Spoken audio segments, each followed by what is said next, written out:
Freedom in Exile. Episode 158. Introducing the Exile Club on the BTS Creative Academy podcast, Uncut. With me, your host, Martin Colton. Hello. Hello, guys. Nice to be here. Thank you for joining me. Really appreciate it, and nice to have you within the theatre, the Victoria Hall Theatre, on the stage, where today you've been doing some recording on here. Yeah, little music video. Indeed, yeah. Been good fun. Yeah, so we'll talk through that in a minute. But so with the podcast, I've got a little tradition. Yes! You know the tradition, Sorry, do you? I'm excited. Oh, okay, get ready. Yes. So before we crack on, before we introduce ourselves and say what's going on, let's do the tradition. Yeah. So if you don't know, it's really, really simple. We go 3, 2, 1. You look petrified. Yes. You look absolutely petrified. You don't get that memo. Okay, good. Right, okay, so yeah, we just go 3, 2, 1 and then we clap together. Oh. And that's literally it. And Just once. just one little clap. I did it like on the first episode to link the sound and the audio, and now everyone wants to do it. Okay. Yeah, so now we have to start that way. So here we go. 3, 2, 1. I was so out of time, I'm so sorry. Do you know what? I felt that was really nice. Okay. From over I'm here, not an instrumentalist. from over It's a here, powerful clap. that sounded really, really good. And really, Yeah. it sounded in sync. It sounds like you guys have worked together before. Like It's almost like we're in a band together. almost like you're a band. Synchronicity. Yeah, synchronicity there. So let's introduce ourselves rather than me go around and say who you are. Let's start here. Hi, I'm Neil. I am the drummer, the noisy one. Hi, I'm Callum. I'm the pianist. I'm the semi-noisy one, but not really. Not as noisy as him. But anyway. Hi, I'm Daisy Pepper. I'm the bassist. I'm lower than everyone else.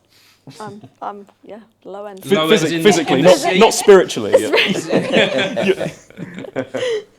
I am Addie and I am the female vocalist.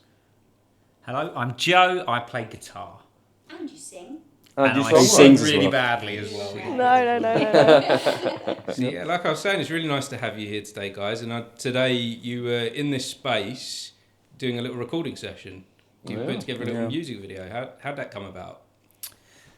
So we're all very busy with various projects. We do a lot of kind of session work, all of us individually. So sometimes getting the 5 of us together in the same room can be the hardest logistical exercise imaginable. Anyway, we've got loads of music that's kind of all recorded, ready to go, and ready to release. And we knew we were all available today, so we thought it might be a good idea to try and strike while the iron is hot and get the video recorded for an upcoming single, which hopefully we'll talk about a bit in a little while. It was a pleasure to come here in this beautiful theatre. Yeah, it's lovely here. Great space to come down and work in. Very, very comfortable I do want to chairs. compliment you on your these wonderful upholstery and furniture. Yeah, it's Very nice, it's comfy. It's story time. Let's sit down and let's talk about some things. So, what was the song you was doing today? Was it a cover or was it one of your own Cover, songs? yeah. Yeah, this one was a cover. It's Kids, Robbie Williams, Kylie Minogue. Nice. Because Joe is the biggest Kylie fan. I mean, to be fair, in that video, it's hard not to be a fan of her, to be honest. Yeah. Yeah. Do you know what? Growing up, Kylie was like my crush. Yeah. Growing up, she's a lot of people's crush. She was like the one. Like you'd see her on Neighbours. Like I'm old enough to remember Neighbours, Kylie. Oh yeah. Yeah, I and remember that. I think back and I was like, yeah, that's the one I'm going to marry. Could still happen. I was Never more say into never. the twins. Do you remember the twins? Yes, I do remember. Yeah, the the twins were pretty cool. One of them had a bit of a wonky lip, but apart from that, But it's okay though. Yeah. Like, we can look past that. Nice, the wonky lip. nice. So why that song? I think when we're kind of putting the band together and all that, I liked it because it was a duet for starters. I'm a big Robbie Williams fan as well, and I kind of felt like it had never really been covered by. I couldn't find any covers of it before. I just thought it's a really catchy, good little kind of pop rock song, and It does always go down really well at gigs as well. I feel like when people hear that we're doing that, they're a bit like, oh, interesting, and then we start and you can see everyone singing along. So it was a good choice, clearly. But it is the hardest song to sing live ever. Yeah, because you've got to do these harmonies together and you've got to, We've moved it to go after our final song, which was our first single. We've now put it as an encore track because if we put it in the middle of a set, You're done for. you're done. You can't see anything else. Why is that so It's difficult? just quite demanding. Yeah, it's quite It's a big punishing as a one. vocalist. Yeah. You don't. I mean, as it is, you now don't sing it high, do you? No, I gave up on that early doors. Yeah. It's just a lot. We were in the studio and did it. We were like, yeah, this is sick. But you don't ever think about them having to do it live. It's just demanding. Great tune though. Yeah. We've had fun recording it today. So Yeah, hopefully- people, like you say, people love it. Audiences love it, don't they? When you do, Yeah. that's Yeah. a good Yes. crowd pleaser. It is. It's an uplifting one for sure. Yeah. Gets everyone's We were spirits kind of, high. we spent a bit of time recording some covers, a few bits and pieces that we thought might work as kind of B-sides and stuff like that. But it's a strong track. So Does it kind of fit with your? I've been listening to your music on Spotify. You've got a few couple of tracks on there. that's you been listening. It's just, yeah, I'm the listener, You are guys. the track. Yeah, that's why I got you here. I'm your biggest fan. But yeah, I've been listening. I feel that from what I get, that kind of fits your vibe. How do you feel? Is that your style? Yeah, I feel like we've That kind of pop rock, would we say? more like country roots, blues rock, I guess.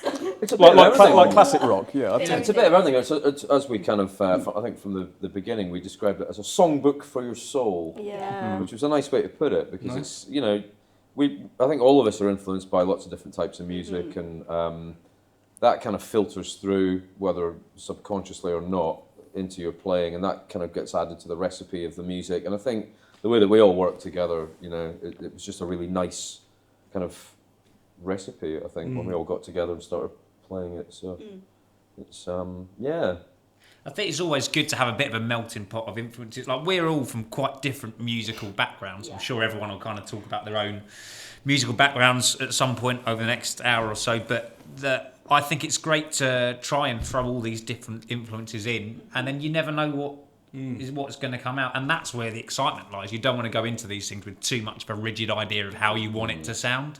But part of the real joy of this over the last year or so has been, I guess, I did subconsciously have some ideas of how it would sound, but then when everyone then starts to put their own spin on it, it's almost like I'm hearing these songs again for the very first time, and they sound different to what I thought they would be like, and it keeps it fresh for you. Yeah, I really like that term, like melting pot, where you're kind of mixing everything together, where you've all got these different creative influences, and then they come together for you to create your own thing from that. Yeah. So individually, who are your biggest influences then? Who is it that we... This is going to be so funny. Go on, Miss Pepper. I think you should go first. You can be honest here. It can be Yeah. if it's Spice Girls, let's go with Spice Girls. Like, it can be who you like. Well, I'd argue mine's the most odd. Oh, Yeah, Because it I'm does- interested to I- hear it. Because it doesn't at all fit in with what we do, but I'm a metalhead. Nice. So Deftones are one of my biggest favourite bands, and Yeah. Okay. Muse have been a massive influence to me, and I draw a blank when it comes to picking out names, but Metallica were one of my first bands that I was ever really into. But I think I try and incorporate some more rhythmic bass lines and some melodic licks and stuff that kind of come from metal and rock, and add them to our songs to kind of give it a bit something different. It's not just kind of plain jamming along. It's quite groovy. How does that music style fit into this? It doesn't really. doesn't? It doesn't. Honestly, No. yeah, no. It's totally different than what I listen to. But yeah, I think that's kind of cool because it means I enjoy like all genres of music. To be honest, I listen to pretty much everything. But I like to incorporate stuff I hear in songs that I really like and say, okay, well, how would this metal bass line fit into our songs? So it's expanding your horizons, expanding your knowledge Yeah. base, isn't it? I feel like it's if we were crammed into a genre, which I don't think we are. I feel like we are our own genre. Honestly, I don't think we can really pinpoint it. But I think people will probably be like, oh, that's a very odd thing to play in this, but cool. I guess it fits. It just I don't know why, but it does, which I quite like. I quite like that aspect. So Yeah. yeah, definitely doesn't fit, but No, it's very but different. it's isn't it? different. And it's very interesting to see how these these creative influences don't have to be exactly what you're doing and No. producing now. no, I quite like that. It's very different to what I listen to. I Metalhead think the in the fact we're car all and then- like session musicians as well. It's, Yeah. I mean, part of the brief of being a session musician is to be quite versatile in what you do. So absolutely. if you're going to go in to do a session or play with an artist, you've got to have the ability to be able to give producers and artists what they want. You can't have genre bias. Yeah, Like, I mean, you can't be like, I don't want to play that because. As a drummer, if I all I did was kind of double bass drum pedals and that was what I did, that really wouldn't work in a different context. You can apply the same techniques. What would that look like then if you did just do that? If you said, I just want to play country, how would that work for you as an It'd be artist, too do you think? limiting for us, I think. Yeah, I mean, I think we've all, like in various projects and stuff that we've worked in, been pigeonholed, kind of, we're playing rock or country or Americana or whatever you want to call it. And it's kind of nice to have a project such as this where we can all kind of flex our muscles a little bit within it musically and bring something a little bit different to the table. Yeah, I feel like with that, we've all voiced different songs or different artists across the time we've been together, saying like, oh, I'd love to cover this, or I'd love to cover this. And they've all been very, very different. Very different. So that's quite fun. And what's your influence in this? Oh, God. Be honest. So I was brought up listening to Queen, the Beatles, Oasis, and then turned 13 and One Direction went on X Factor. And then that was Die-hard Directioner. And I feel like Sorry, a what now? A directioner? Yeah, that's I've not heard that term before. I'm with you. Is that I'm for with the you. Is that for the in crowd? just live, laugh, love One Direction. I think I had that on a T-shirt at one point with all their faces. Yeah, so genuinely, One Direction's been the soundtrack to my life. And I love them. I can appreciate that it is cheesy pop, but especially as they got older, they were able to. You can't forget add their Rock own- Me. That was rock. Oh, You know. Rock Me was- Do you know? But to be honest, my heart truly belongs to musical theatre, which is then very different to this. So yeah, I've mentioned many times, like, can we do some Julie Andrews covers? Can we just do a little bit Do Re Mi? No. But yeah. So I feel like, we were having a big chat about musicals and We were in the everything car the like other that day, from our yeah. video shoot the other day. Yeah, I feel like musical theatre tells a story, and I like to bring that influence in when we're gigging. I don't want to just stand there and sing. I've always wanted to perform, and I like to think I Do you think there could be a place for musical theatre music within, like, this of what you do? I think there could be. Yeah. Honestly, I actually think there could Because be. I went to something recently which I didn't think would work, and it was it was such a fun night. I went to a musical theatre rave. Oh, wow. That sounds Where was it? absolutely Yeah. crazy. It was in the nightclub GAY. Oh, Yeah. I think, is it still called that, or is it called something different? Just off Tottenham Court Road. Just off. Yeah. Off Tottenham Court Road. Charing Cross Road. Yeah, Yeah. on the South Bank. But I don't know. Yeah, is it called that? I don't know what it's called now. I think it is still Is it called that, Heaven? yeah. Is that Heaven. Yeah, that's the same Same place. one, They might have okay. changed the name. But anyway, okay. I got this ticket to go along, and yeah, it was fantastic. Oh my god, I would A love musical that. How does that work theatre. then? Musical? Exactly. How does that work? Yeah, A yeah. rave, but it's live performers on stage. Oh, it was live. Yeah, it was live, Oh, singing that's so musical cool. theatre songs with the bass pushed up to the max. As it should be. Next by band the out. way. Yeah, and it was just like, wow. Like the first 15, 20 minutes, I was like, I'm not sure about this. But then, like you get going and like Yeah. Wicked comes on, like Defying Gravity Oh my and God. Hamilton. Oh, that like- worked yeah. so well. Hamilton. Some of the stuff in Hamilton's incredible. And even like Jersey Boys came on, and just like this such wide mix of Yeah. music in a nightclub scenario. It was like this should be happening everywhere. Yeah. Well, the Hamilton soundtracks, that's a lot of rap and It stuff is, in isn't that, it? Yeah. and it's kind of, it fits quite It was well very with fitting that. to that kind of night, and Yeah. everyone there loved musical theatre. Yeah.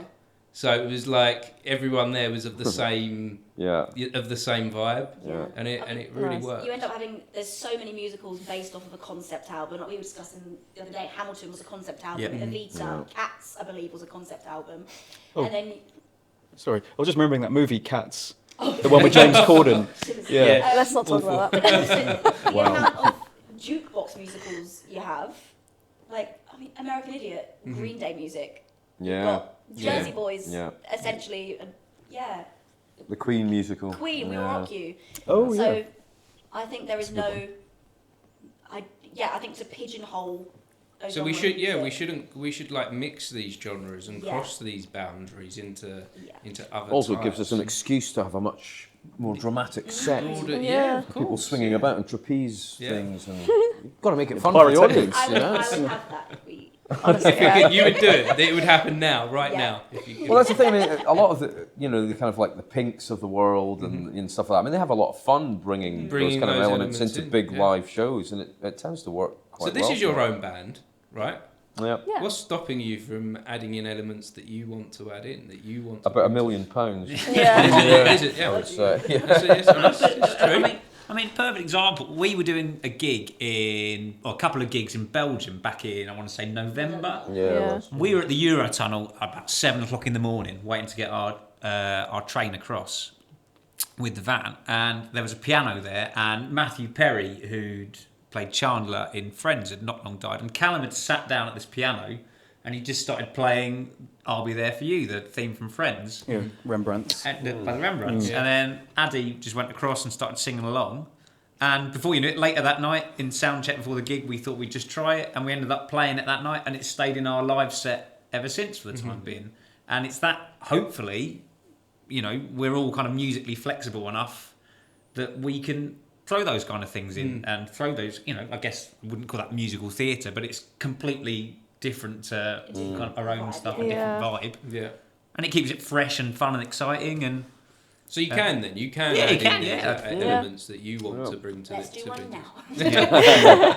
I mean, Callum, like your influences, a lot of your piano stuff is from a very I don't know what I'm talking about, but it's it sounds to me like it's very much from like a classical jazzy background. Yeah, that I mean, right, and as a pianist, you know, you can have recent influences as well, like neoclassical composers, like I don't know, Einaudi, for example. He's this neoclassical Italian guy. He makes all this beautiful voicings and beautiful melodies and harmonies that I really love. But if you've gone through like the grade program, like I did, you know, I got that classical training from when I was about 7 years old. You look further back for your influences. So the greats like Mozart, obviously, you pay lip service to them when you can. But I was really brought up on like the Romantic era composers like Rossini. Rossini, Debussy, Maurice Ravel, Chopin as well. My piano teacher was massive into Chopin. She was like the #1 Chopin interpreter or something or other. I don't really know, to be honest. That's a flex. Yeah. Money well spent. Yeah, her name's Angela Lear. You should look her up. She's really, really good. Yeah. Yeah, she'd be cross with me if I didn't name drop her at some point. But yeah, I mean, you have that kind of.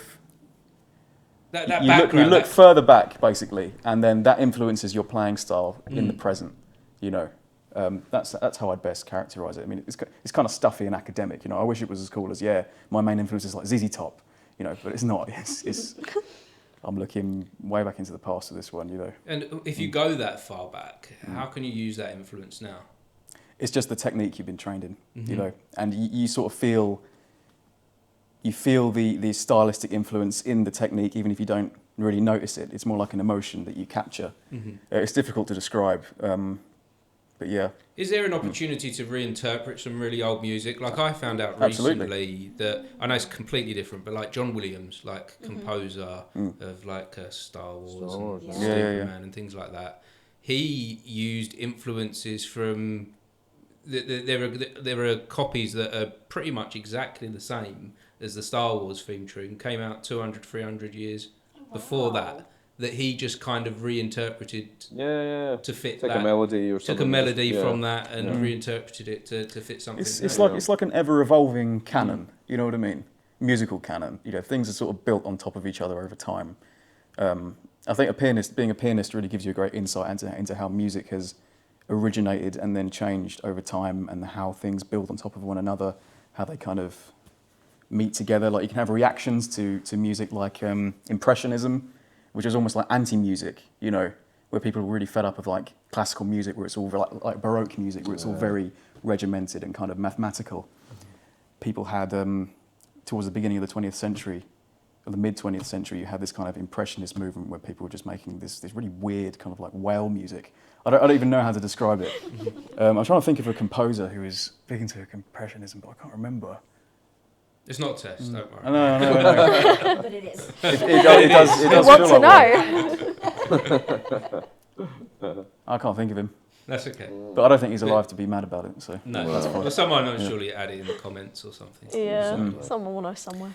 But all of what we said, that to me is what makes it musically exciting, in that if you've spent all your life just listening to one genre of music and everyone in your band has only ever listened to that genre of music, and then you become that sort of band that plays that, you're always gonna just. Whereas I hope that we come at it from, we're ostensibly a kind of rock, blues, soul, pop type thing. Americana, I guess, is the term that gets used now.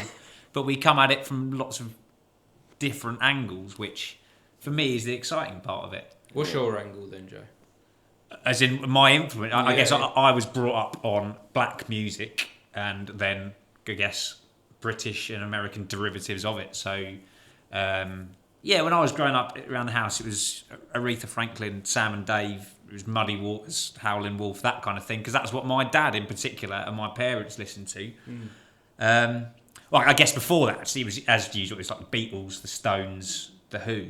But I heard it described by, I think it was Tom Waits, described it as, it's got kind of like musical archaeology. You grow up and you're listening to these things that, the Beatles or the Stones or whatever, they're just kind of subconsciously around you. And then as you get a bit older, you start to think, so who were the Beatles listening to? And then you realise, they were listening to Chuck Berry and Little Richard and all that kind of thing. So then you move back a bit further, and then you realise that Chuck Berry and Little Richard, they were listening to Leadbelly and Charlie Patton and Robert Johnson and that kind of thing. And I love that. And I'll be honest, I'm terrible. I don't listen to all that much modern music because I just feel like there's so much great old music that to me, I guess, is for whatever reason, is more interesting. Maybe because I'm boring and sad, but there's so much you can unearth. I love that term, like musical archaeology, and I think it's the same applies to all creative fields. Like, it could be acting. If you're into certain films now, or certain actors, but then you kind of think, who were their influences? So I don't know. It might be you talk about Tom Hanks, and you see he was influenced by Jimmy Stewart before that, who might have been influenced by Henry Fonda before that, and you move back and. Same with artists, all of that kind of thing. And poets and, we're all essentially, as much as we'd like to say we've got these completely original ideas, I think we're all taking bits from our... I don't think anything is brand new, is it? No. I think we're building and we're evolving on something, aren't we? Iterating. When I hear people say, that was my idea, I often think, no, it wasn't. It's been done 100 times. It's been 100 times before, and that's okay. There's nothing wrong with that. There's nothing wrong with it. Yeah, that is, and I think, like you said, all the great artists did it. Yeah, you just mentioned the Beatles there and who their influences were, and all the great artists have done that. They've built on what came before, and then someone else is going to build on what you guys are doing. Aren't they? And on it goes. And on it goes. It keeps building. And yourself, Neil. So let's get to you. What's your influence? Influences. Well, I much the same as Joe. Grew up under the kind of influence of my parents' record collection, which was stuff like Joni Mitchell and Richie Havens, I guess. Yes, Genesis, like proper old school stuff. And I kind of got into playing a lot of progressive rock. Because the idea of playing in different time signatures other than just a 4/4 meter was interesting to me. So learning to play things in 7 and 9 and 5. And through that, I guess that's where, as a musician, you go through that phase of it being kind of almost like a mathematical exercise. You're trying to break down music into numbers effectively. And that was, for me, the kind of the hook. And so I ended up kind of getting into music school and stuff after that, and I've just always just been influenced by different musicians, jazz fusion, funk players, Latin stuff. There's nothing I don't listen to. Tell me a little bit more about that, breaking music down into numbers. What do you mean by that? Well, I mean, everyone musically feels something. We've all seen studio audiences who kind of clap on the offbeat. During stuff, and it's kind of for every musician or anyone who's ever played an instrument, you kind of listen to that and you go, "What are you doing?" But that's kind of how some people feel that. They don't feel something on a backbeat; they feel it kind of on the front foot almost. So, but when music is, the majority of music in the Western world is all in 4/4, what we're used to kind of dealing with. But you go to places like Eastern Europe, India. These kind of this music is made.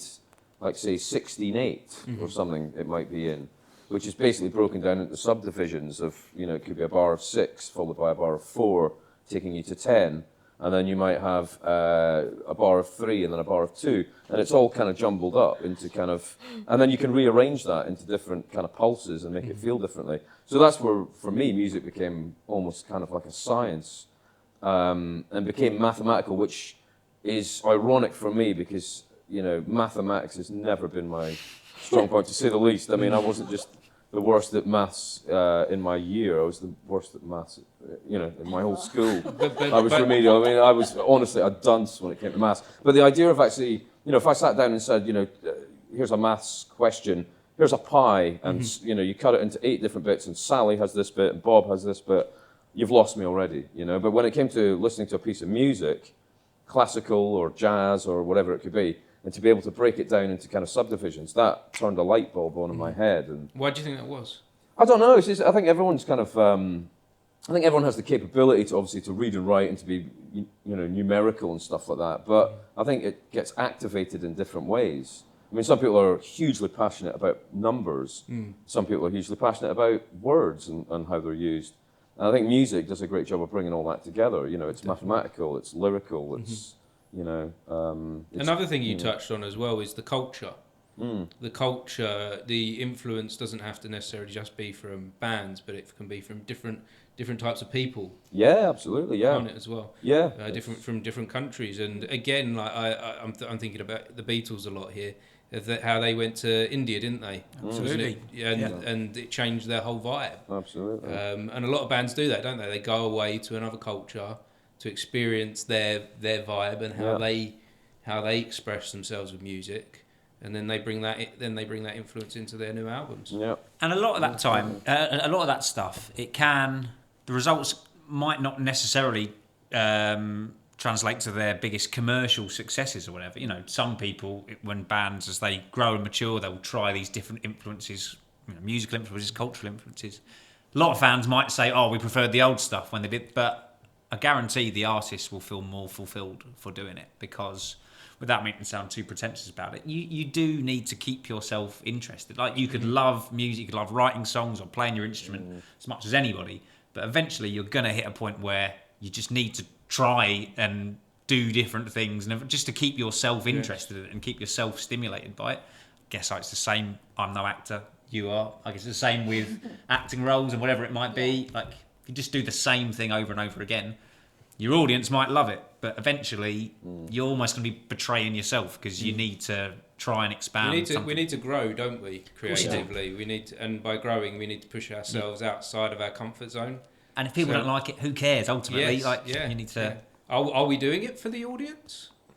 Well, what is the balance of that? Where does that's that an interesting good one, question. because I mean, creating music, you know, to suit someone or an audience or whatever is a very different thing from kind of, you know, creating it for you or creating it for as a group of musicians. I think it's a very different thing. And if you're given a brief to write music to, I mean, you've written a lot of stuff you've done work for TV and stuff as well. You've done theme tunes and stuff. And that's a very different thing it's a different vibe, isn't it? It's a different thing. I mean, somewhere in there's a happy medium. And you know, when it really hits, that's where you are creatively fulfilled and it resonates with. But can we force that? Yeah, absolutely. We can force it. Oh, well, yeah. That is the ultimate question, isn't it? Yeah. Where I guess everyone's searching for the answer to it. What I do think is when you reach a point where you're not creatively fulfilled, the audience can see that a million miles off. If your heart's not in it, that comes across really, really quickly and really easily. Which is why, you know, why do we all get into any sort of performing art, music, drama, painting, whatever? It's because you love it, ultimately. When you first pick up a guitar or whatever it might be at the age of 6, you don't do it because you think, oh, I might be able to make some money off this. You pick it up because you've seen Elvis on the telly or something and you think, I want to do that, and you love it. And you've got to try and cling on to that love, don't you? Does the money get in the way, do you think, of our creative pursuits within... Don't know, I've never made any of it, so... I think it potentially gets in the way in the sense that your opportunities can be limited. But locally, there's always... I mean, like, Vicky Hall. Vicky Hall is one of those places that has always been open and available for people to have those performing opportunities, whether they've got the funds or not, really. And I mean, I'm coming at it from a performing arts background rather than music, so mine's a bit different. But I feel like absolutely, if you don't have the budget there, it can limit things. Yeah. But then again, you know, when you kind of cross that thing where, you know, if you are a full-time musician or an actor or a painter, you cross that line into becoming a professional, money does unfortunately have to come into it because everyone's got bills to pay. Of course. Yeah. But it's, I think we've still got to live. Yeah. Whilst we might have this passion that makes us feel alive, we've still got to. And what a lucky position to be in, to be able to, you know, consider what you love, to do that for a living is, you know, a lot of people spend their lives trying to get to that point and not quite getting there. So if you get anywhere close to being able to do that, it's, you know, it's a... I mean, all of us here, you know, it's great we get to do our gigs and tour around and things, but I think we all, in some capacity or another, we do teaching and things like that because, you know, you can't do this full time. It's incredibly difficult. Yeah. Well, you can, but you'd have to make a lot of sacrifices. You have to really make a lot of sacrifices and also really make it. Like, what would those sacrifices look like? Oh gosh. Well, I mean, financially, obviously, you have to. Well, and let's not beat around the bush. It can take serious tolls on relationships. You know, it's not easy. It's irregular work, isn't it? And you know, we've all been in positions where, you know, you can have a really great month and then you can have a terrible month, and it's a lot of frustrations, unexpected frustrations. You can have a load of work booked up and it gets taken away from you like that. Yeah. For what if you're the circumstances. most talented artist in the world? What then? It doesn't matter. Her talent doesn't discriminate. It's just situational. Like it purely depends on what specifically you've got booked. If you find anything, the work kind of has to come to you a lot, and that's a really frustrating waiting game to play because, you know, life goes on. Yeah. So much of it as well is this saying does get thrown around. It's not what you know, it's who you know. This is so spot on. I've been in such a lucky position my entire life, I'd say. I kind of think of myself as a bit of a nepo baby. But, like, in what sense? But, you know, I'm self-aware. I'm very self-aware. As long as that's all that matters. I've pretty much every job I've ever gotten has been because I know someone involved with it. I know the producer, I know the director. If it's a teaching job, my mum has got it for me, or it was her job, or it was my sister's job, and I've been able to step into those shoes when they've moved on. So you've worked your connections, it sounds like. I think that's a bad thing. I don't nothing wrong with that. No, I know. I think that's being part of a community, isn't it? Yeah. Like, I've got to give myself some credit. Yeah, I wouldn't still have these jobs and have these performing opportunities if I wasn't half decent. You still got to do them. It doesn't take away from the fact that you've got to actually do them. People wouldn't phone me up and be like, "Oh, I've got this job come up. Are you free?" If they didn't know I could do it. Yeah. So saying you feel like a nepo baby, it kind of makes you feel like. Do you feel like any of this has just been handed to you? Like, to me, looking at you guys, you're working hard. You got to work for it. Yeah. Because like, I'm only here because I was actually doing a panto contract, and you sent me a Facebook message. Lovely long voice note like Joe likes to do. I'm not very good at keeping. Is this things one of the ones where succinct, he's driving? For a band. It's a driving voice note. He likes to send those when he's at the wheel of the van. So come on, let's get down to it then. So how did you guys? How did you come together? This is going to be so funny. Where did this start? Where do we start? Yeah, we've got to start with Joe. And have you all got a different story? Yes. A different So, I don't know, it's this weird kind of web of mixture of chance meetings and a bit of online musical dating, I guess, sort of stuff. But I guess there's a studio called Woodbury Recording Studios, run by Ross Simpson, and his brother Scott is involved with the videography side of things, and Margaret. They were part of the Making Steps kind of family. I, by chance, kind of long-winded scenario, ended up kind of being like this in-house session guy at Woodbury Studios for guitar purposes, and got to know Ross in particular really well, and he's kind of become a really, really close friend. And if I'm not like a mentor to me, I've learned so much from him and still do. And he produced all of our upcoming debut album, all of the singles we've released so far. It's all been recorded and produced by Ross. Abbie, you've known Ross since you were 20 or 2 years old. Born. So Scott and Ross, who are they for people that don't know? They're involved with Making Steps Performing Arts, which is performing arts school in Harlow. Right. Okay. So I trained with them right from a young age. My mum used to teach them. So like a kids drama dance group, performing arts group. And then through Ross being my singing and dance teacher, I was then invited in to do session vocals for a few different jobs that he had. Is that how I met you, or was it through shows? Had you played guitar on shows? So Abby and Abs and I met. We met. Because you do lots of session singing and so on and so forth. So it was for a client. I can't remember who it was. We were both in it doing the same thing. We kind of met, got on reasonably well. La da da. I met Neil. This was in 2015. Fuck, that makes me feel old. 9 years ago. Tell me about it, yeah. So again, I just got a message out of the blue way back when from a guy that was putting a band together. I think I swear to God, I was going to ignore the message and I thought, I'll check it out. Anyway, long story short, I agreed to go and audition for this band.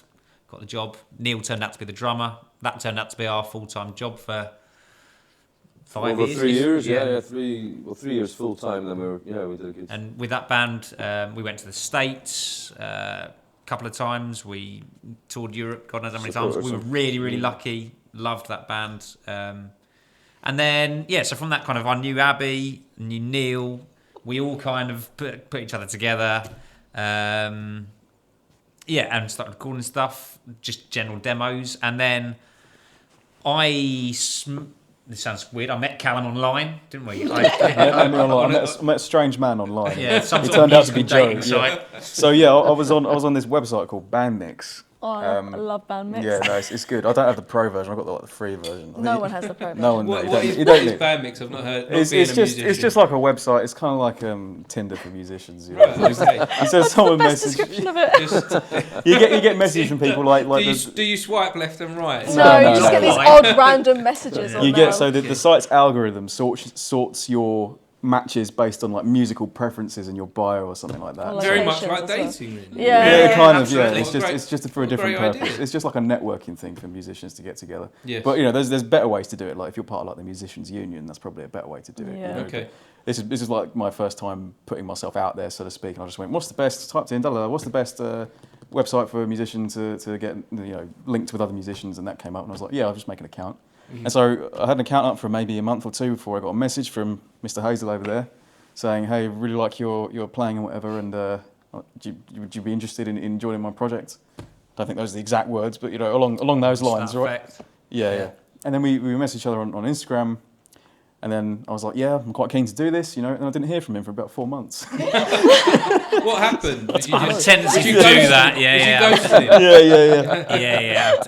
I just thought, okay, well that hasn't come to anything. That's fine. I'll just move on to the next thing. And then I decided I wasn't having much luck finding other stuff, so I decided to send him another message just in case he forgot about me or something like. Maybe a new vacancy has opened up where I could be good, and I messaged him and was like, hey, I'm still interested in this if you are. And Joe was very apologetic. He was like, absolutely, I'm very, very sorry. We're absolutely still raring to go on this. That's sort of right, isn't it? Yeah. It was weird. It was coming out of lockdown, and it was a bit of an odd time.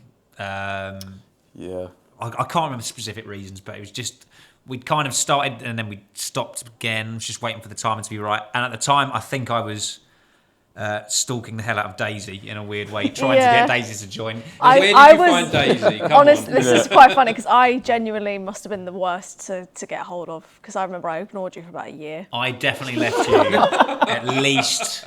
On which site was he messaging you on? Is it? Messenger. You added me on Facebook. And You actually knew each other. No. So this was just some strange guy. I accept pretty much like every friend request because I never know what work's going to come out of it. Luckily, I did. And he was trying to give you work. I was just. Well, I accept friend requests, but I think we met up because you were like, I've got to pitch you something. We met in the pub. But we met up at the pub. But before that, you've been messaging me for like 6 months. Can I just say, I'm not. Is that I'm why? fully DBS checked and I'm on the enhanced with the update service, all that kind of thing. It's fine, I was of age, it's fine. Is that why I didn't hear from you for those 4 months? Yeah. Daisy. But then by some makes me feel bizarre thing, valued. it turned out we literally live 2.5 minutes from each other. We live about 800 we yards. met in my local pub. Yeah. And then we met then, and nothing happened for another year because I forgot. I don't know. I don't remember. I think after that.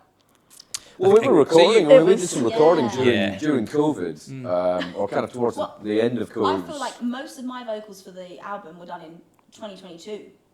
Yeah. Now, like, my voice is 2 years old on it. So 2022 is like the beginning Of the band. recordings. That's when we yeah. first. That's when we first all got together. No, it's No? it started 23. January. January. Yeah, we went. 23. Yeah, I remember. Yeah. So that was a difficult time to make things happen, wasn't it, back then? Very. To Yeah. pull new people together. It's hard enough trying to keep your circles you already know together, let alone So trying much to... unknown as well. Yeah. That was the problem, wasn't it? That we didn't quite know how things in the world were going.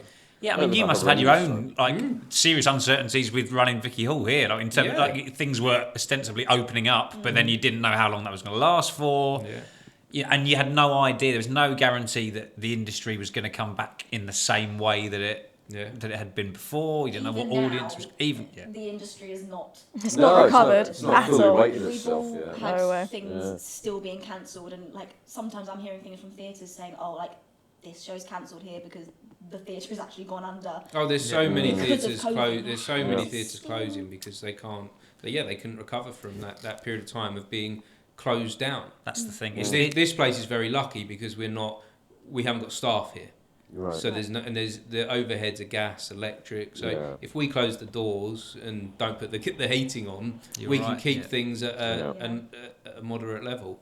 Whereas most theatres, 99% of theatres, the overheads are so high, Yeah. you have to Staff keep and getting security and you have to keep getting those bums on seats, or it's unsustainable. And this is the double hit of it. Obviously, the first hit was the industry collapsed because we were in lockdown, so you couldn't go out for correctly for the health reasons and safety reasons for it. But now we're out of that. It's now the financial ramifications are really hitting home with the theatres that haven't been able to survive from and not just theatres, studios. Yeah, a lot of venues as touring companies. there's Neil and I used to use various touring companies or tour van hire companies. Haven't been able within to 6 months survive. of everything being locked down, they were out of business. Yeah. But Yeah. it adapts, doesn't it? Well, this is it, and I mean, I think it was, the kind of the ramifications of everything kind of now. Like at the time, it seems a bit like a strange kind of weird dream that we all kind of lived through. Looking back on it, but when you kind of, I remember hearing at the time people kind of saying, yeah, but we're not going to feel, for instance, the mental health ramifications of what this is put in. That there are a generation of kids growing up who didn't go to school for the first few years. Yeah, I've got 2 young kids, and I see that with them and their The friends. socialising of The them not being able socialising, to do that, and My kids didn't go to school for 2 years. yeah. So how old were they during? So they were 12 and 14. Oh, wow. Tough. And their mum was going through cancer at the time. So we had to really lock down, and they couldn't go to school because they couldn't risk it with their mum being ill. But I could see that is such an important stage of our lives as we go into as we begin to be teenagers. And to be literally sent to your room for the best part of 2 years. Yeah. Is kind And of we did go outside, and we did go unthinkable. for walks and things. And It's not the same though, it's is it? not the same Yeah. as being in a community, is Yeah. it? And so they're now playing catch up on all those core skills that we all took for granted. Yeah. We just accepted that's Well, that's how it. it is, and they're having to learn it at a difficult stage. And some kids are really struggling with that. I know that it's 1 in 5 children haven't returned to school. Really? Yeah. And it's really bad, and I know that because my daughter was struggling going to school. She was struggling going back, and the school were threatening me with the fines, saying that if you don't get her in, you've got to pay £3,600 and go to court and all of that business. And they were really pushing it really quite hard. But the truth is, that's only happening because of that period of time. Yeah, exactly. And that's what I mean. It's kind of like, it's all very well to kind of go, right, we're all back to normal now. But there's a whole aftershock, that comes it really after is that. a ripple effect of totally. that period. That we're still feeling, and probably will be for a long time to come. But I tell you what's really, I'm bringing my daughter up here, but what's really helped her and really changed her life around has been music. during The Exile Club in particular? I will definitely share you guys with her because no, she is. When you talk about like your influences, I've always brought her up with having a wide variety of music, and she loves such a vast array of music. She's into everything from metal to country to musical theatre. Like she's into the lot, and it really shines through when she's playing. Good. It gives you like you all seem to have an understanding about your craft, don't you? Through having that wide variety. Absolutely. There's so much out there to learn from and music. see and hear. Mainly hear, not see. And I also unless you go to see them. The videos matter as well. Music videos are. Before I move on from my daughter, I also want to say like I almost feel, and I might be being a bit drastic here, and she probably, if she listens, she'll say I am being drastic. But I almost feel like it saved her life, music. Yeah. And I would like to say that it's one of the reasons that I'm doing this, because I feel like this discussion is so important to have. Absolutely. It's one of the reasons why I'd rather, some people, they ask me that hypothetical, would you rather go blind or deaf? I would say blind 100% of the time. Because it's so essential to my identity and my sense of personhood and self to be able to play music and make music and enjoy music. If I was robbed of that ability to even hear it, I wouldn't know who I was anymore. It's very, it can be essential to you if you're not a musician. If you are a musician, it's even more so, I feel, so it's so important to preserve that, I think. Look after your hearing, please. I will. It's a big thing. Earplugs. and that's quite important as well for coming up musicians. Yeah, looking after their hearing. Seriously? She goes to Harlow Rock my School. God. Okay. And I used to do that when I was younger. did you? You used to go to Harlow Rock School? When I was at the square. Yeah, and now they're in Catherine's, and they do some amazing stuff there. But yeah, I'm always saying to my daughter, wear the earplugs. Seriously, it makes everything so much better. You only They won't. They know better. Like kids, come on, wear the earplugs. You only get one set of ears, and once Honestly. you blow them, that's that. You know what I mean? You can't get them. And I'm fixed not or a replace musician, them, and I'm 39, coming on 40 this year, and my hearing is going. Yeah. And I'm not a musician, so Yeah. like, what is it like for musicians? Hey, sorry. No, you have to be really That careful. joke never gets I mean, old. the whole Never thing, leaves it. like a lot of work in theatres and stuff like that as well. Obviously, as a band, it's in the interests of everyone, the audience, the sound guys, the tech, to keep the volume down as much as possible on a stage. But then for musicians who want to kind of feel it, if you're using the in-ear monitors that you see a lot of singers and stuff using, I mean, sometimes you have to crank them quite loud to get what you want out of it, and that's a damaging thing. You've got to be quite careful with that, because it's almost industry standard now that you wear in-ear monitors, but you can, cause a lot of damage. A lot of the time, the consequences of it manifest later in life. Like you can think it's fine, I guess, when you're just doing it on stage as someone young and kind of new to it, but eventually, chronically, if you do that a lot, you will suffer for it later in life. There's plenty of famous examples. Look at Pete Townsend from The Who, who's famously a sufferer of severe tinnitus. I think he's actually deaf in one ear now. And all that. But you go back to the 60s and 70s, and I guess like the formative years of rock music as we know it now, with more primitive sound systems or a more primitive understanding of that. They used to play deafeningly, dangerously loud, and that generation of musicians around that time are seriously suffering with the consequences. So if you want to do this long term, if you want this to be part of your life, you've got to look after yourself. Absolutely. Earplugs are. If I don't have them, I won't go. Is there a way we can venue. make them more cool? I won't do it. Is that possible? What? Make the earplugs more cool. Is there? Yeah. I don't want to drop a brand name. I'm sure they'll appreciate it. Drop it here. Drop it in. Yeah. Yeah. They might start to sponsor There we go. us or you. Earplugs, which Yeah. I think is more for, I know a lot of people that use them who have anxiety or just feel like they feel too overstimulated in a room. So it's not necessarily to do with music and loud noises. They do have music ones, though. Oh, they do? Yeah.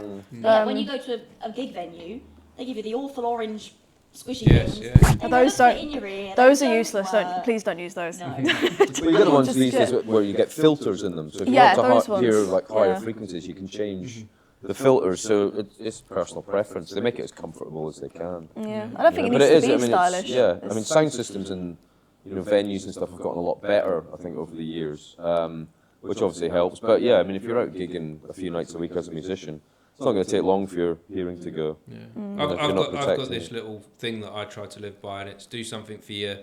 Do something today that your future self will be thankful for. Yeah, that's Yeah. good. Yeah, That's a good I because like you'll get that. there. You will be there. Yeah. It's Yeah. amazing how quick it comes around. So if you, put them earplugs in, guys. That's spot on. Absolutely, They're yeah. so cheap as well. Like it's one time I've had the same pair since I think I was about 13, 14.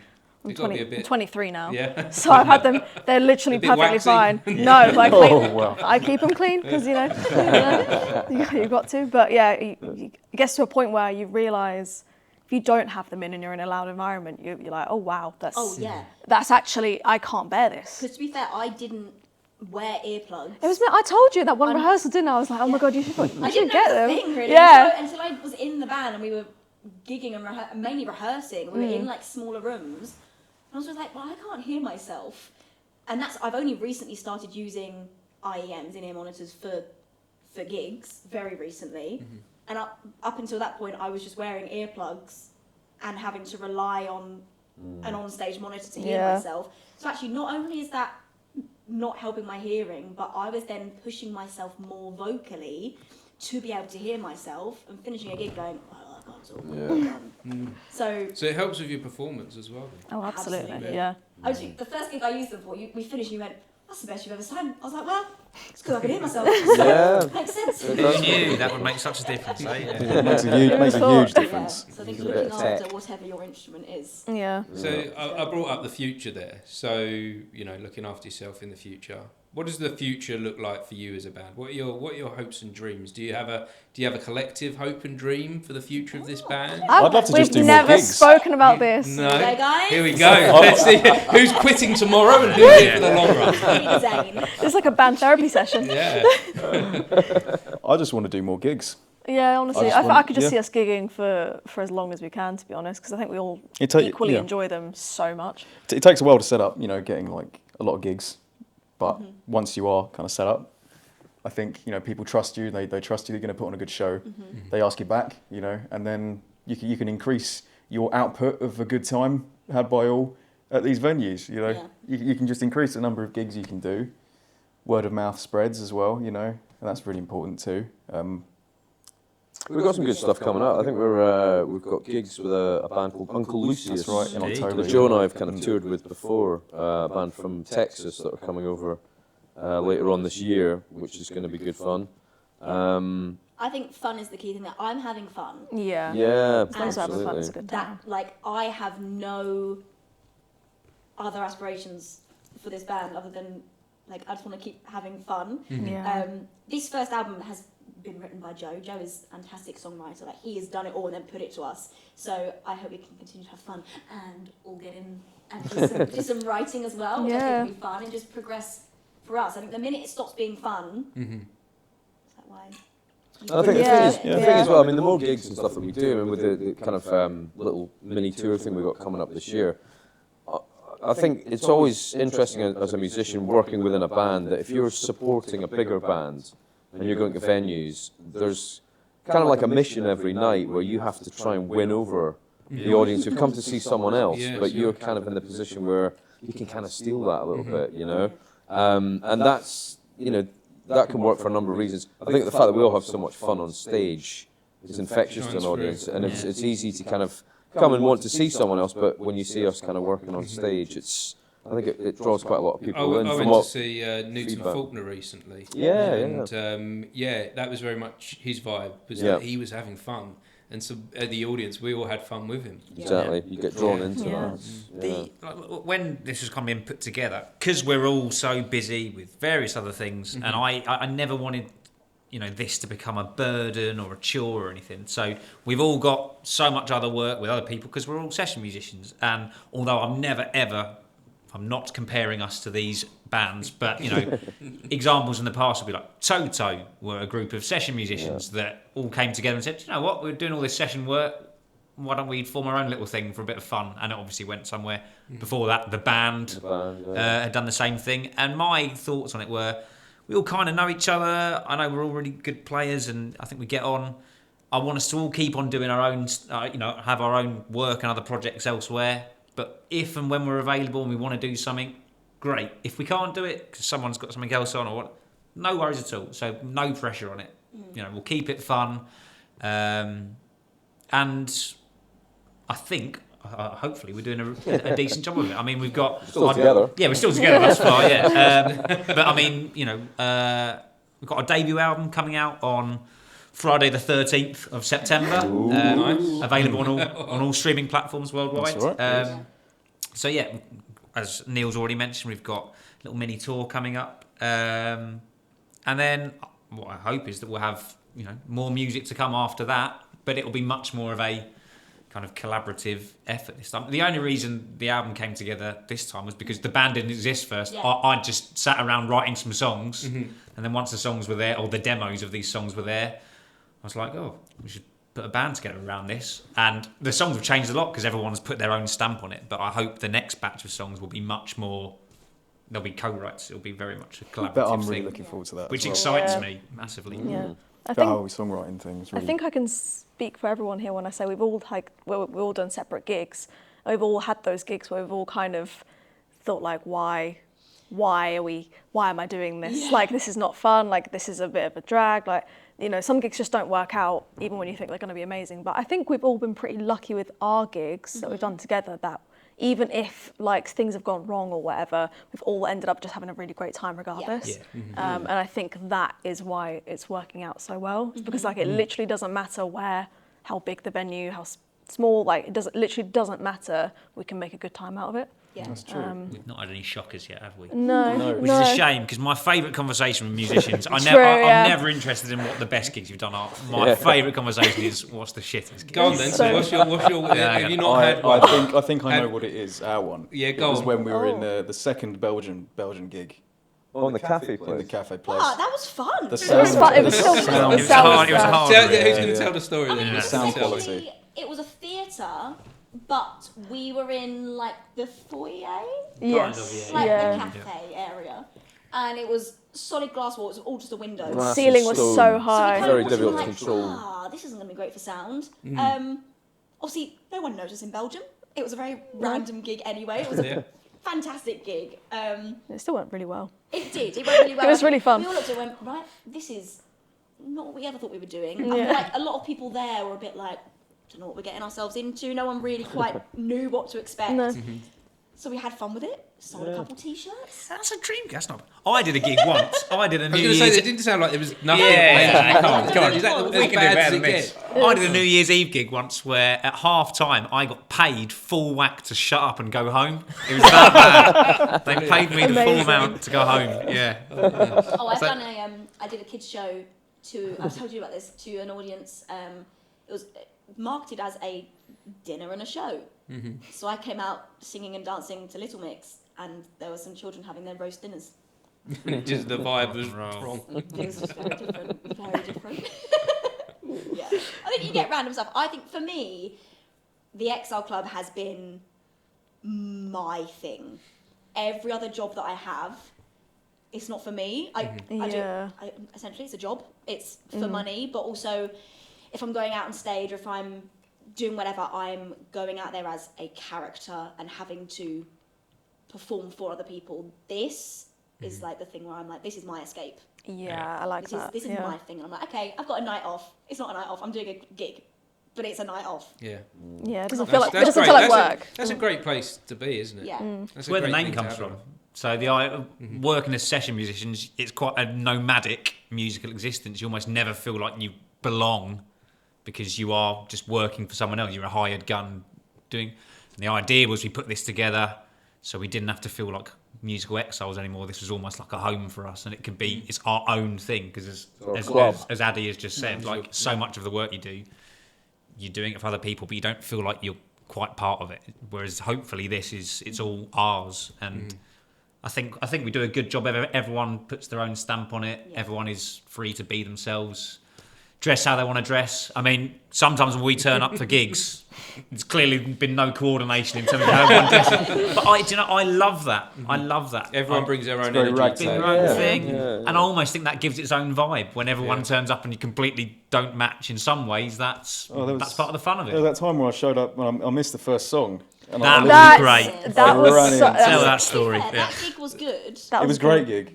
But For the part that I bet was you were there. coming down from Scotland. I was coming down from no, I wasn't coming down from Scotland. I was coming down from Yorkshire, Right. Oh, and there was a train cancellation, and the train basically did not exist. It existed one moment, and then it did not exist the next.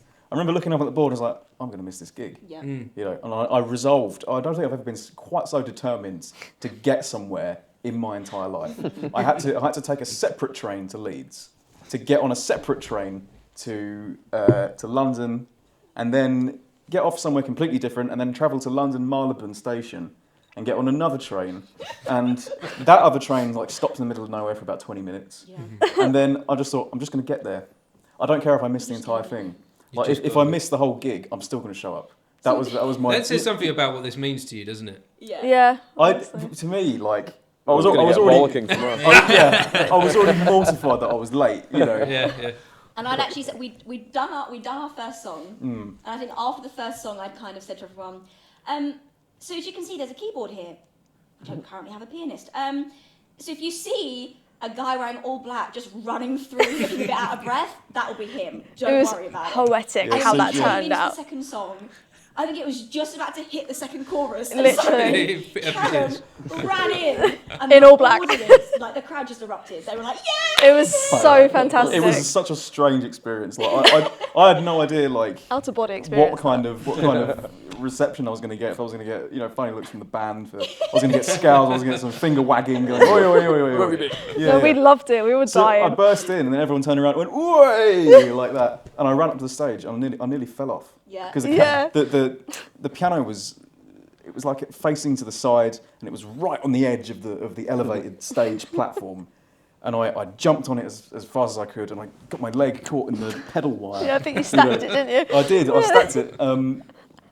But then I managed to But regain my we did balance. it. We did it. The show went on. And you can't take yourself too seriously, particularly in this line of work or in this industry. You've got to be able to laugh at yourself, otherwise you won't make it too far. And we all want gigs to be great, but when stuff like that happens, you just got to roll with it. You just got to shrug it off, and off you go and have fun. Yeah. And I think we do a good job of making it clear we're having a laugh on stage, and as somebody alluded to earlier, I think that's infectious, or hopefully it is. Yeah.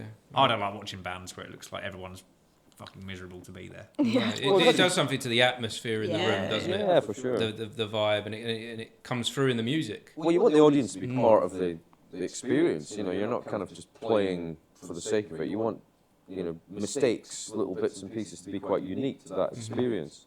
Because that's what it's all about, making the audience feel included in that. It lets the audience in, I think. You don't want anything to be too slick or too... it's different. If it's a West End show, then you do want that kind of thing. But for our sort of music, I love the little nuances and foibles. Yeah. And The unpredictables. we played at the Troubadour a couple of weeks ago, and if I may say so, I was getting into quite a nice little guitar solo, and Addie decided she'd clearly had enough of it and started singing right over the top of it. But actually, I loved it. Everyone started laughing. No, we added an extra 8 bars that weren't there before. Yeah.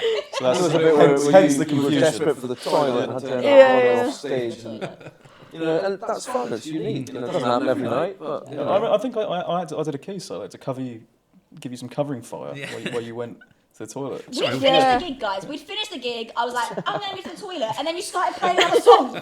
No, we were. But I think We the had audience, people I chanting. think an audience appreciates that when you're being human beings as well. Yeah, that's it. The Yeah. human element The is human lost. element. Yeah. And I feel Now- like we've got such high skill level between us, all of That us you here, can- that we can just that get you away can- with these little, Yeah, we just make it these up as little we go. mistakes.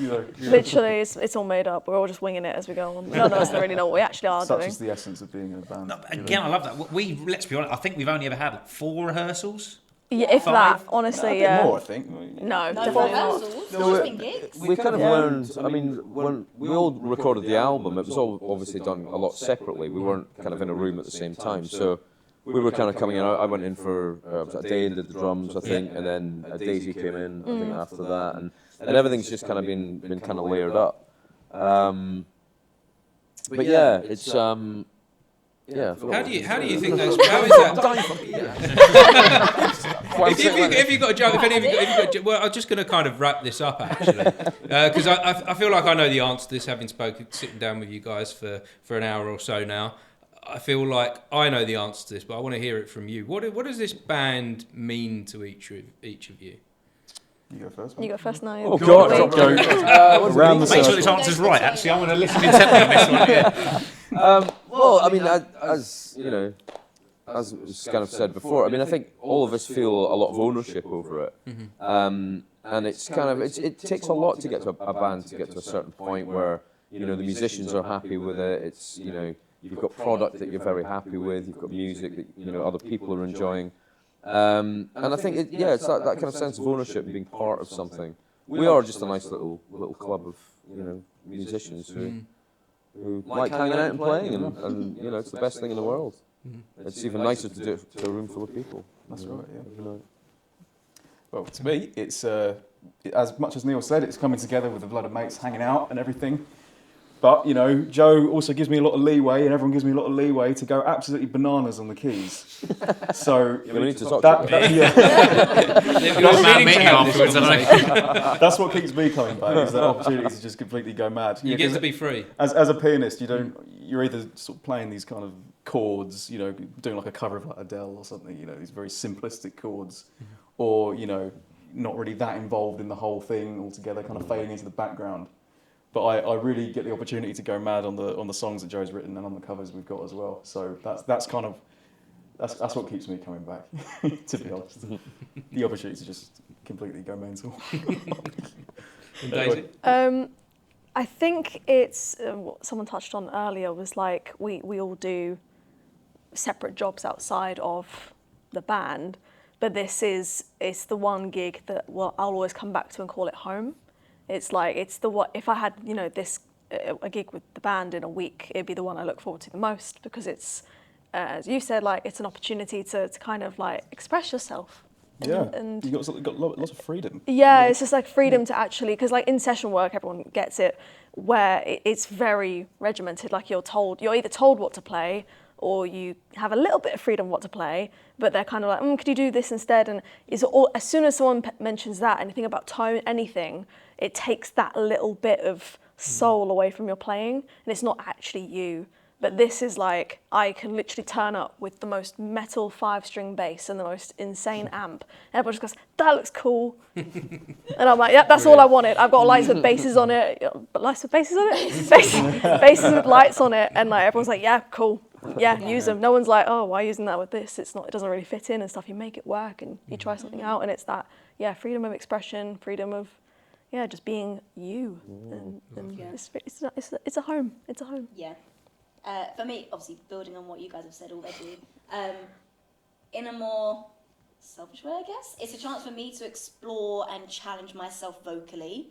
It's a style of music that I never really thought I'd fall into, and I feel very lucky to have been entrusted with your songs. They're not my songs, they're our songs. The songs that started in your brain, and be able to, you literally send them to me and go, right, what can you do? And sometimes they may have been recorded very, very differently to what you had, and I loved that you gave me the artistic license to kind of be like you said, you get the artistic license to kind of take away from what you want.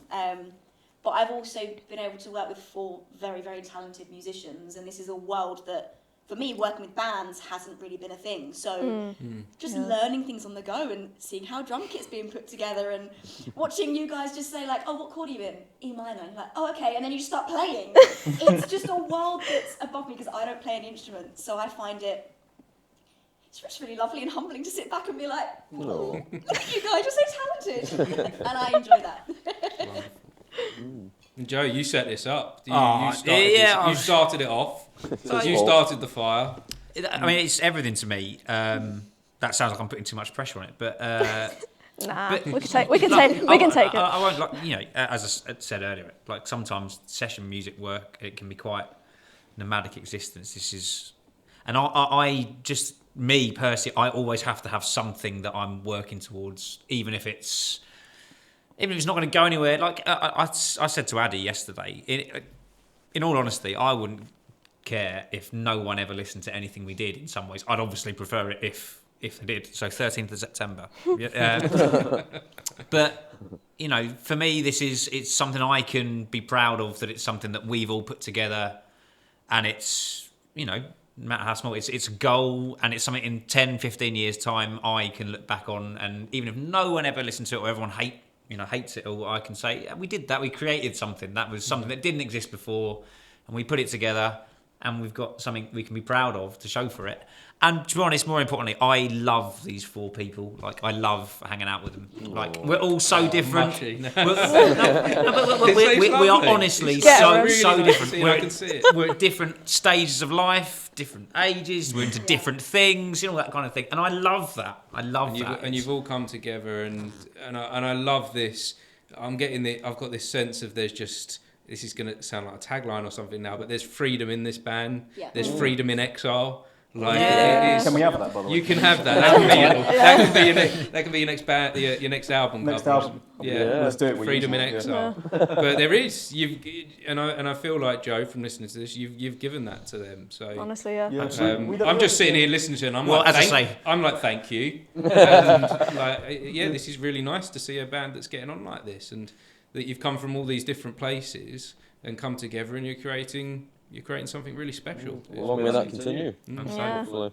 Here's to that. So this, to wrap this up then, a little bit of advice for anyone thinking about starting a band. Should they do it? Let's put it down. We've been so positive till now. Get a drum machine. Don't get drummers, they're not worth it. It's always a drummer, isn't it? I know. I say absolutely do it. Don't close yourself off to opportunities. Explore so many different avenues, because if someone had told me 10 years ago that I'd be in a band doing a cover of Kids by Robbie Williams and then also singing a country song from the 70s, I would have been like, what? Doesn't make any sense to me. So don't close yourself off to any opportunities. Chat with other musicians, mix with as many different people as you can. And never lose your sense of wonder. Yeah. Because that's what drags us into music in the first place, is the mystique around an instrument or a band or whatever. And it's that sense of wonder that gets kind of people into it, and never lose that in anything that you're into. Never ever lose that, and never sink 5 pints before a set.